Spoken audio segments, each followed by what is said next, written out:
Assalamualaikum warahmatullahi wabarakatuh. Selamat pagi, selamat siang, selamat sore, dan selamat malam teman-teman semuanya dan Bapak Ibu Guru.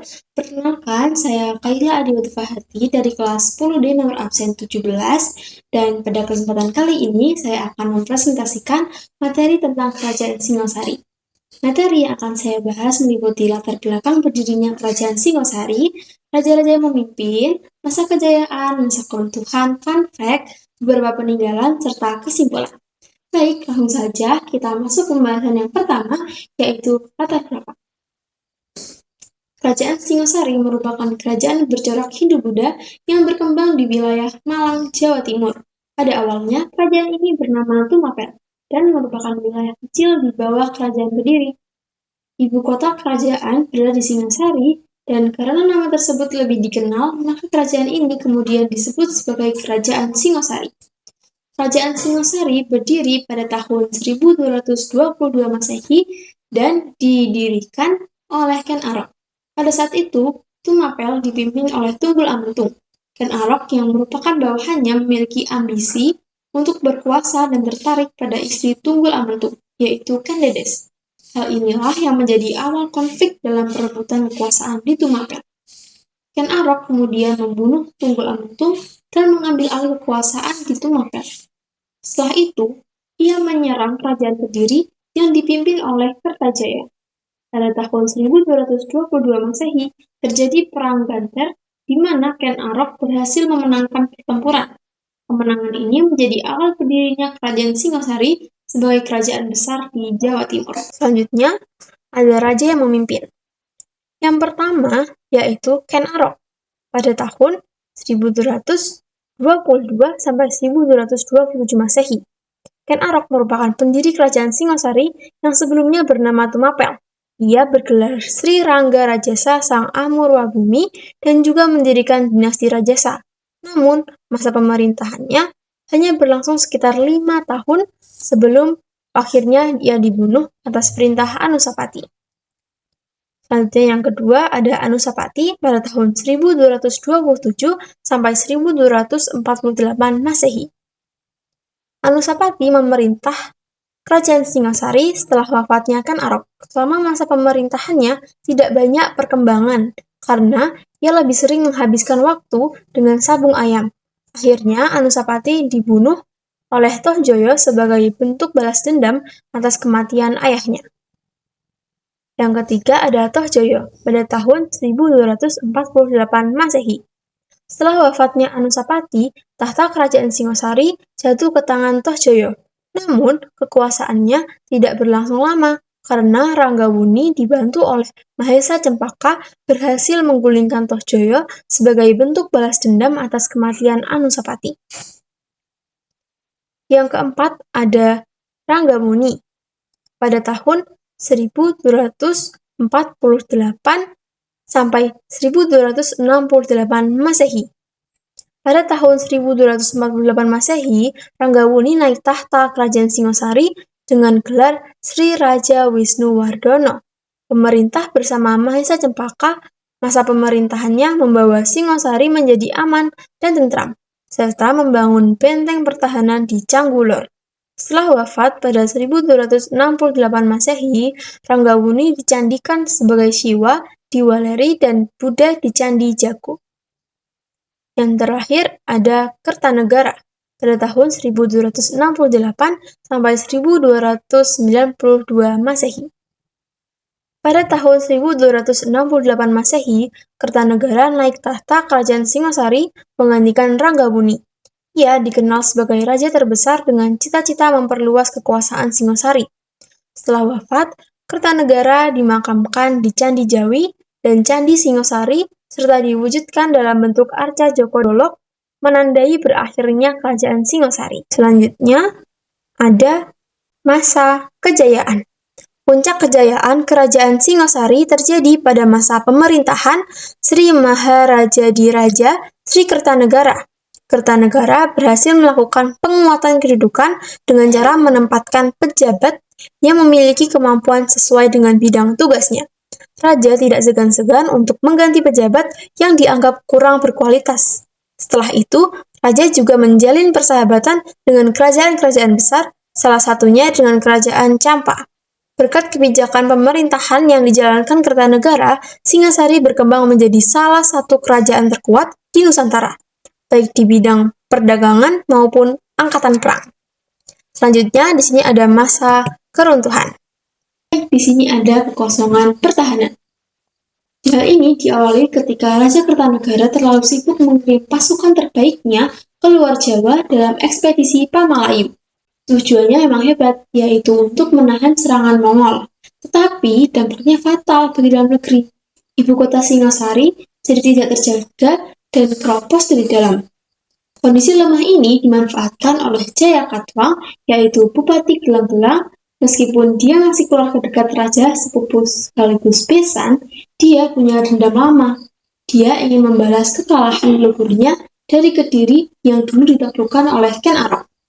Jayakatwang menyerang dengan strategi licik, yaitu melalui umpan di utara, dia mengirim pasukan kecil dari arah utara untuk memancing sisa tentara Singasari keluar dari istana.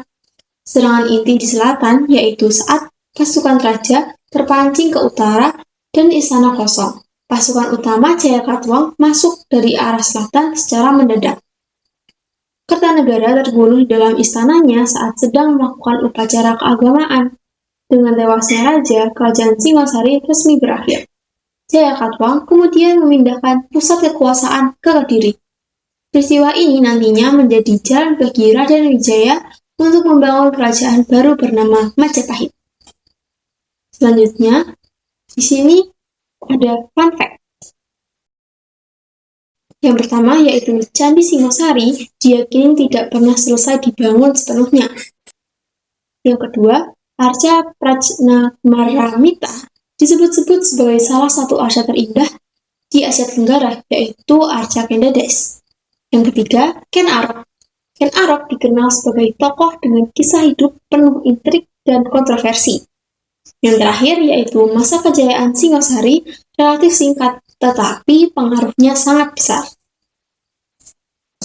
Baik, di sini ada beberapa peninggalan, yaitu kita awali dengan Candi Jawi, yaitu candi yang dikenal dengan nama asli, yaitu Jajawa, dibangun sekitar abad ke-13 ini berada di kaki Gunung Welirang, Desa Candiwates, Kecamatan Prigen, Pasuruan, Jawa Timur. Candi ini diduga sebagai tempat pedharma atau tempat menyimpan abu dari raja terakhir Singasari yaitu Kertanegara. Yang kedua ada Candi Kidal. Candi Kidal dibangun untuk menghormati Raja Anusapati pada saat peringatan 12 tahun wafatnya pada tahun 1260 Masehi. Candi Kidal terletak di Desa Rejo Kidul, Kecamatan Tumpang, Kabupaten Malang. Selain memiliki desain arsitektur yang memadukan gaya Hindu dan Buddha, Candi Kidal juga memiliki 3 relief Garuda yang berada di bagian kaki candi. Yang ketiga ada Candi Jago. Candi Jago merupakan peninggalan masa pemerintahan Wisnuwardana yang memiliki struktur bertingkat dan dihiasi relief serta cerita seperti Kunjarakarna, Partayasna, Arjuna Wiwaha, dan Tantri. Candi ini mencerminkan kuatnya nilai pendidikan moral dan keagamaan dalam budaya kerajaan Singasari. Yang keempat ada Candi Singasari. Candi Singasari terletak di Kecamatan Singasari, Kabupaten Malang, Jawa Timur. Candi ini diyakini sebagai candi pendarmaan Raja Kertanegara, raja terakhir Singasari, dan simbol kejayaan sekaligus akhir dari kerajaan Singasari. Yang kelima ada Candi Sumberawan. Candi berbentuk stupa yang terletak di Desa Toyomarto, Kecamatan Singasari, Kabupaten Malang, Jawa Timur. Candi ini ditemukan pada tahun 1904 dan mulai diteliti pada tahun 1935 oleh Dinas Purbakala. Para ahli menduga bahwa Candi Sumberawan dahulu dikenal sebagai Kasuranggana yang disebut dalam kitab Negara Kertagama. Keenam, di sini kita ada Arca Prajnaparamita. Arca Prajnaparamita sering disebut sebagai salah satu arca terindah di Indonesia. Arca ini melambangkan Dewi Kebijaksanaan dalam ajaran Buddha. Banyak sejarawan meyakini arca ini merupakan perwujudan Kendedes, sosok perempuan penting dalam sejarah Singasari. Yang ketujuh ada Prasasti Purare. Berkaitan dengan penobatan Raja Wisnuwardana, menegaskan konsep raja sebagai pemimpin yang memiliki legitimasi religius dan politik. Menunjukkan kekuasaan Raja Singasari tidak hanya didasarkan pada kekuatan militer, tapi juga pada pengakuan spiritual dan simbolik. Yang kedelapan ada Prasasti Singasari. Dibuat pada tahun 1351 Masehi dengan menggunakan aksara Jawa. Lokasi penemuan prasasti ini ada di Kecamatan Singasari, Kabupaten Malang.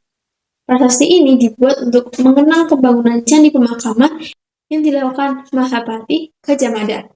Prasasti Singasari berisi tanggal dan penggambaran letak benda angkasa serta maksud dan arti dari prasasti ini.